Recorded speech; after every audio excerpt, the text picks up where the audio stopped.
Hey everyone, thanks for joining us. Lumio lovers, welcome back to another Lumio live stream. We're your host, Lois and Mish.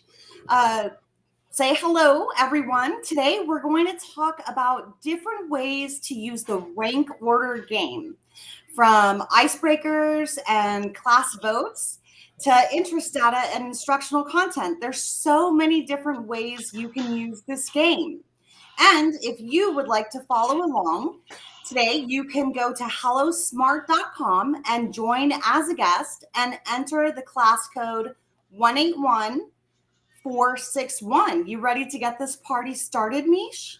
Let's do it. Welcome, everyone. I cannot believe that it's already back to school time. Like, where did the summer go? What happened? How are we setting up classrooms already? I cannot believe it. It came up a lot faster than I thought. But everyone, welcome to our Lumia Live today. Like Lois said, we're going to be talking about the rank order game.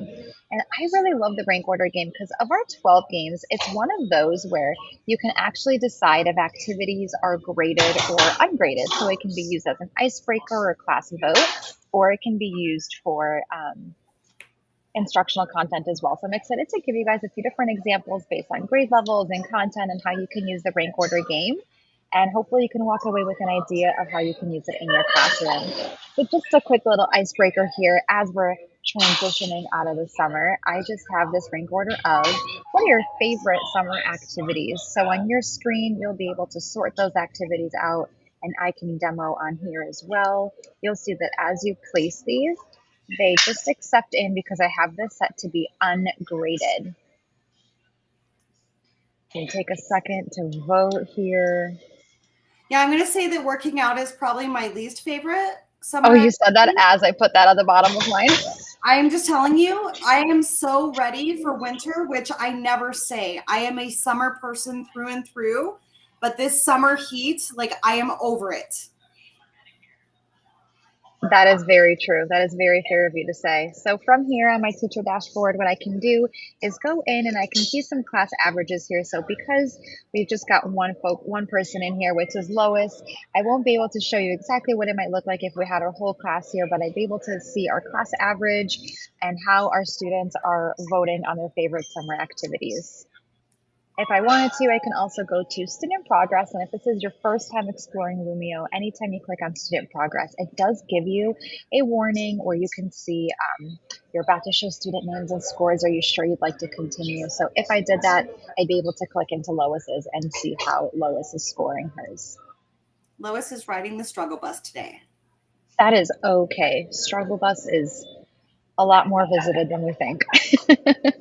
So here's a fun way, a little example for math and for my primary teachers of how you can use a rank order game as we're working on subitizing with our students. So all I've done here is I've got some ladybugs with some prints on there, and the students are going to rank them from least to greatest. So you'll see what happens as they place it here. Oh, that one's sent back. And so that brings me to my point of when you do this as a graded activity, there are actually two different ways that it can be graded. Either to give you instant feedback. So if you do get the wrong answer, it sends back right away.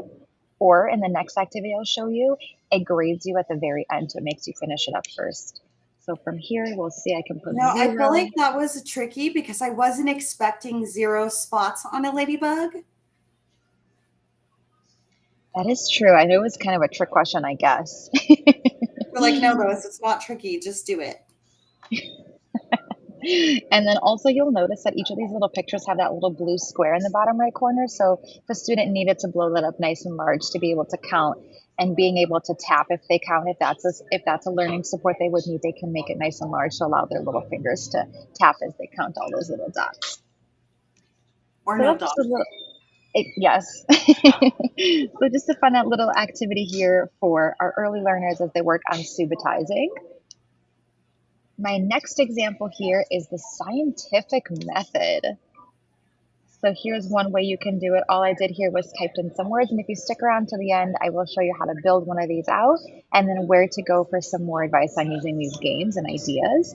So here, what I have this one set to is you'd have to complete the entire activity first. I'm just going to throw these in random spots here. This one is set to grade at the end. So as I place all these pieces,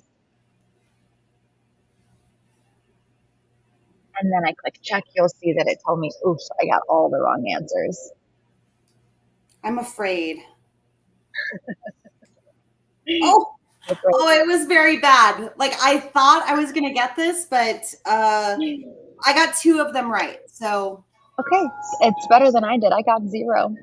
And that's okay. But here's a different idea, like I said, of how you might use this in science. So we had a math example for our early learners. We have our scientific method. I've also seen other folks use this for steps in a science experiment. So before they get started on a science experiment, talking about prepping their stations.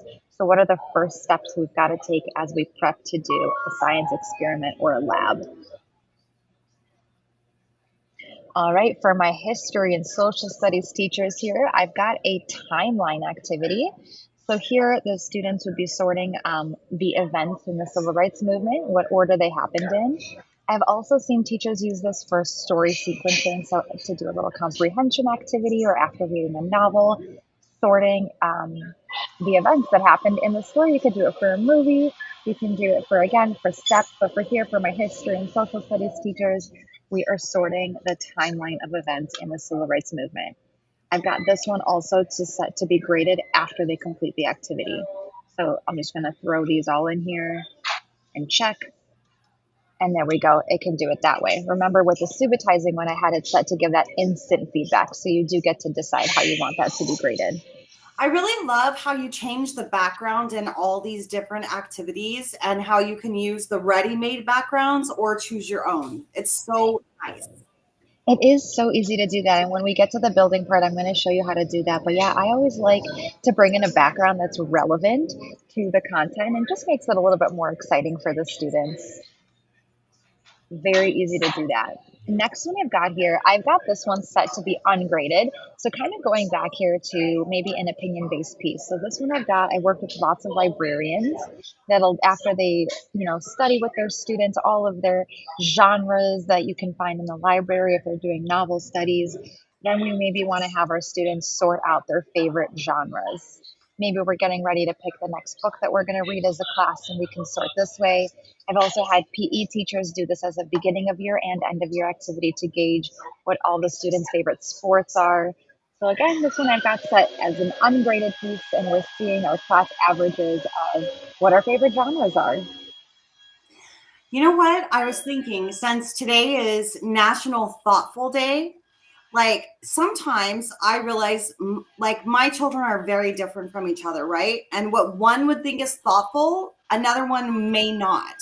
So it might be a good idea getting to know your students, having them rank what things that could happen that they would feel would be thoughtful. That would be helpful, right? That would be, yeah, that brings me to an activity. I actually do have a rank order game with exactly what you're saying. I had a ton of little pictures of all the good things we can do in a classroom. So all the good choices like walking in line, raising your hand, sharing, cleaning up. And then I had the students tell me which ones they felt were most important to have our dream classroom environment. Which of those things was most important to them? I love that. Yeah, I can send that out if anyone is wondering. All right. This one, and I have a follow-up activity for this one, and then I'm going to show you guys how I built it. But this one, I've got the students voting on which technology they think is most important. Like, which one can you not live without? Mine would probably be the phone. But again, this one's an opinion base. And from here, what I would actually do is I'm going to click on my two little people on the left here, put it into student pacing mode, because now you can get access to go through my pages. Because on the next page here, I actually have an individual handout for you. So after you complete the rank order of which technology you think is most important, I've got this follow-up activity, which I think is a really good warm up or entrance ticket, an icebreaker, or even this is a good activity for early finishers. So after they rank their technology, I'd like to give them a little extension activity here to keep their thoughts going to really justify their work. So I've got which one did you think was most important and why? Is there a piece of technology that wasn't on this list that you would have included? And then also, if you could invent a piece of technology that does not yet exist, what would that be? Oh, that's a good question. I'm gonna guess. I know you said phone, but I think your second screen, it might even be more important to you than your phone.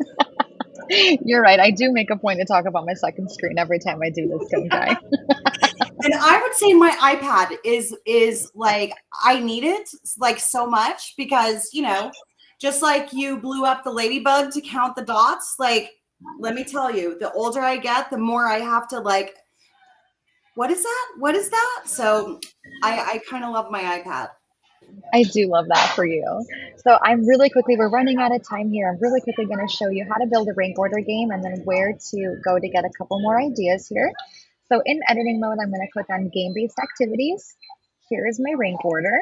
And if I click on that, I just get this very simple template. They all really do look this simple if you've never built a game in Lumio before.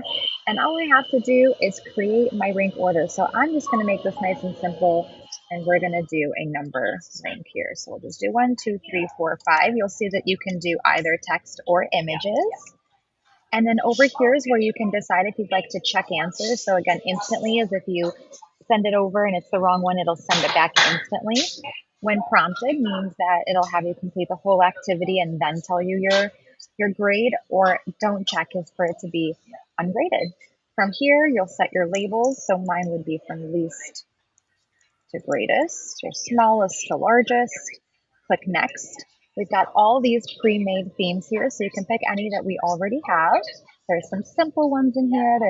Some really fun ones, or you can click on custom to bring in your own background. I'll just click on Firefly, finish, and that's it. You can rename it on here as well. And the great thing about that is that student progress is automatically saved, right? So we don't have Yes. to worry about hitting save or anything like that. I think I love that too for creating. I'm a little squirrely sometimes when I get creative and I may walk off and it's still safe for me. So I love that. Yeah, exactly. And that really also brings me to the next point of a new feature that we just had come out. I'm just quickly going to preview it here. But you'll see that now on this individual handout, you can either write, you can type, you can bring in an image, or we have this new feature. If you click on our gallery icon here, now there's a microphone. So to support our students, they can now also record themselves giving their responses. If you'd like to learn more, I'm purposely not giving you more information here. If you'd like to learn more, September 12th, we're going to have a webinar using on different ways that you can use this feature to support all of your learners, or just fun ways to use it to make different types of activities for your students. And with that, really quick here, we do have, like I said, our game-based activities. If you go into the Lumio library, scroll all the way down to the toolkit section, we have a toolkit that talks about all different ways to use all of our 12 different games. I do recommend going through our toolkit because of each of those games, it'll give you 3 different ideas for each one, which I found really helpful. Back when I was teaching kindergarten, I'd go to these PD sessions. I'm like, this is so great. How do I use this in kindergarten? Or my counterpart, who was an 8th grade math teacher, would always say, yeah, same, I don't know. So if in our toolkit, it'll give you 3 ideas for each of the 12 games. So again, that's in the Lumio library, which will be on the top of your teacher screen. It'll be the 3rd option there. Scroll all the way down, instructional toolkit section, and then the game-based activity toolkit is going to be your friend as you get started with building games. Love that. And, if you'd like to dive a little deeper into learning about Lumio, you can always register for our future webinars. You can go to go.smarttech.com/go Lumio. We're still always working on adding more webinars for our fall schedule, so stay tuned. And if you're already creating and you're eager to share, we do have our August Lumio challenge going on. So here it is on the screen here. So how do you make learning active in your classroom using Lumio? If you've created an activity and you're excited, if you don't have students yet, if you've just created an activity, we'd like to share what you're going to do with your students in a couple of days here. Go ahead and post it on socials and use the hashtag Lumio challenge, again, to share how you're making learning active in your classroom. Perfect. Well, we'll see you next time. It was great seeing you again, Mish. And next time, Asha should be back. Yay! Thanks, Lois. Thanks, everyone, for joining. See you guys next time. Bye.